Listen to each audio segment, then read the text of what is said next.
mega optaget af. Skål!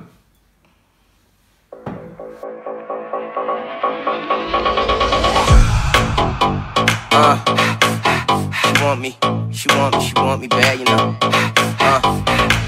Last week I was out, I was tweaking. Met a chick, she was dangerous. She don't even go out on the weekends. Gustav. Ja, tillykke med konfirmationen. Jeg har været så heldig at være din klasselærer til næsten til og med 7. Og det er jo verdens bedste klasse, det er det stadigvæk. Du har altid været en vigtig brik i klassen, og det skal du blive ved med. Du er altid så positiv og imødekommende og åben og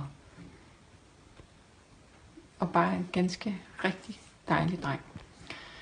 Men Gustav, der var en af de ting, som jeg kan huske tydeligt, er blandt andet en gang i hjemkundskab, hvor du fik spist en chili og ydermere gnede den i øjnene og alle steder, så du græd igennem hele timen, fordi at det simpelthen gjorde så ondt.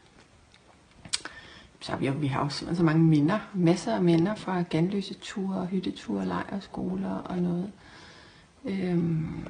Og nu er det lidt pudsigt, at du skal konfirmeres, for jeg husker tydeligt, da du kom i skole efter din søsters konfirmation, sagde, at det havde været en fantastisk dag, men det var noget med din far. Havde han drukket lige en lille smule for meget, tror jeg. Så Gustav, tillykke med til konfirmationen, og jeg håber, at din far han drikker sig lige så fuld som sidste gang. Tillykke.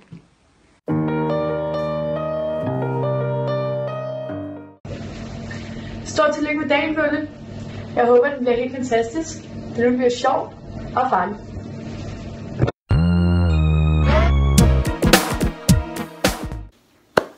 Hey bro, tillykke med konfirmationen. Så er det blevet din tur. Dejligt. Hvis du synes, jeg taler lidt lavt, så er det fordi, at mine drenge, de sover. Og du har set de der 2 drenge. Hvis de står op, så er I færdige alle sammen. Så derfor taler jeg lidt lavt. Håber, du kan høre mig. Jeg tror faktisk, jeg er allerede ved at stå op. Så jeg prøver at gøre det her hurtigt. Selvfølgelig mange gange tillykke med konfirmationen. Hvis jeg tænker lidt tilbage på dengang jeg mødte dig. Det var på uge 9. Så havde jeg det også på uge 10. Men det var først på uge 11, jeg synes, der skete noget. Der udviklede dig sindssygt meget. Og der kom en af dine allerstørste styrker frem, synes jeg. Og det er den her evne til at tage ansvar. Den her evne til at gå forrest. Den her evne til ikke at ville tabe.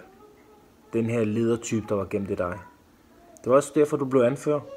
Og det var fuldt fortjent selvfølgelig. Så jeg kan også huske, på slutningen af uge 11, der kårede jeg dig egentlig som årets spiller. Og det var netop derfor. Du viste alle de her evner til at gå forrest, til at tage ansvar. Du havde en kæmpe udvikling på uge 11, og det blev kun bedre på uge 12. Kan du huske, i slutningen af uge 12, det var faktisk der, hvor jeg slap jer, jeg gav videre.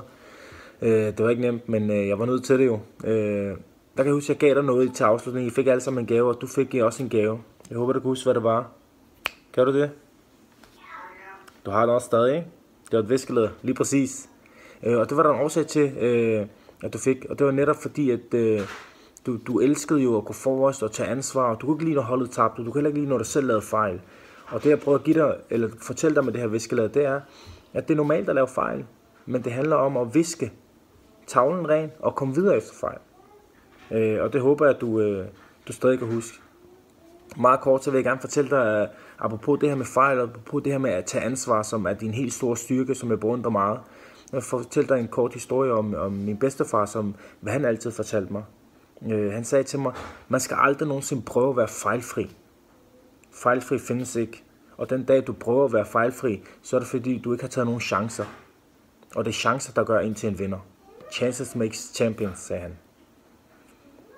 Han sagde også, at når man går igennem livet, så skal man ikke prøve at gøre det fejlfrit. Og det er det samme med fodbold. Når man spiller en fodboldkamp, så skal man aldrig gå ind til en fodboldkamp og tænke, i dag skal jeg lave 0 fejl. Den dag, du prøver det, så er det fordi, du har spillet en kedelig kamp, hvor du kun har fået bolden og spillet den tilbage til målmanden. Så han sagde til mig, at livet handler om at kunne tage imod rigtig mange slag, kunne tage imod rigtig mange fejl, og stadig rejse sig op efter de her fejl. Fordi du kan ikke undgå de her fejl, og du skal ikke prøve at undgå de her fejl. De kommer uanset hvad. De her slag, de kommer uanset hvad, både på banen og uden for banen. Uanset hvad, du kan ikke undgå det, og du skal aldrig nogensinde prøve at undgå det. Det du skal gøre, det er, at du skal være stærk og lære at rejse dig op efter de her slag, som livet og fodbold giver dig.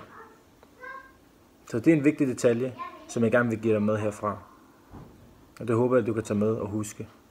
Og en sidste ting, det er at passe på dig selv og passe på din familie, som den leder du er. Ses. Ja, og vi stiller op til Philip Hansen her. Philip, det første spørgsmål, vi har til dig, det er, hvad er Gustavs naturlige styrker? Gustav har først og fremmest en rigtig god fysik. Så arbejder han stenhård, har en god indstilling på banen, og så er han en dygtig forsvarsspiller. Men en forsvarsspiller at være, der er han også rigtig dygtig på bold, rent teknisk, til at spille frem af banen. Det er, hvad der ligesom er som Gustav som spiller, det han er bedst til. Og Philip, det her det er jo ikke rent rosenrødt, så der er jo også nogle ting, du har måttet lære ham, Gustav, den slampert. Jamen, det er for eksempel at holde hovedet koldt i pressede situationer. Måske ikke at skælde ud på sine medspillere, eller sin træner, eller være uenig med sin træner, når man prøver at give ham et godt råd og lære ham noget. Der har han også svært ved nogle gange at tage imod, men det synes jeg, at den er blevet bedre til. Kan du huske nogle af de der situationer, hvor han kunne skabe sig ind på midten af banen og nærmest slå ud med armene som en anden italiener? Ej, jeg kan vel huske et par situationer.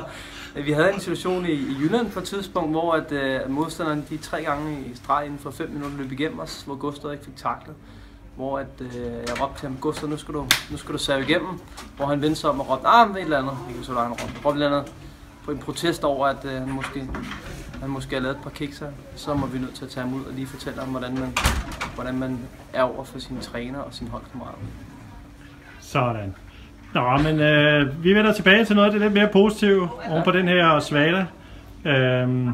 Hvad er det, der karakteriserer os Gustav uden for banen blandt hans holdkammerater? Jamen, jeg synes Gustav er en glad dreng. Da han startede med at arbejde med ham som U13, var han lidt mere indlukket. Jeg synes, han har åbnet sig meget op over for sine holdkammerater. En god ven. Han bringer en masse humør. Så har han også en eller anden form for arrogance, som også er vigtigt, når man skal fremad. En, der tror overdrevet meget på sig selv. Det synes jeg er i hvert fald noget, han har tillagt sig her det sidste stykke tid, og det synes jeg er rigtig, rigtig godt, både for ham selv og for holdet. Og hvordan kan man mærke det inde på banen?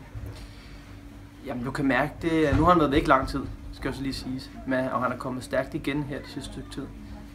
Og man kan mærke det, at han bringer ind med noget energi, han bringer ind med noget styrke, og en vindermentalitet, som er rigtig, rigtig vigtig for et fodboldhold.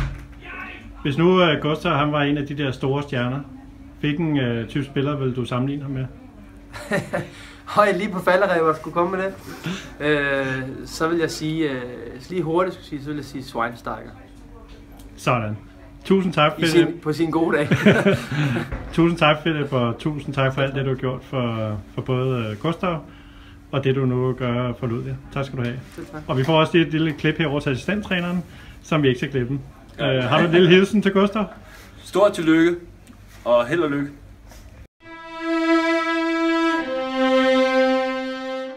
Hej Gustav, stort tillykke med dagen. Vi vil nu give dig et par råd med på vejen. Hvad er Gustavs styrker?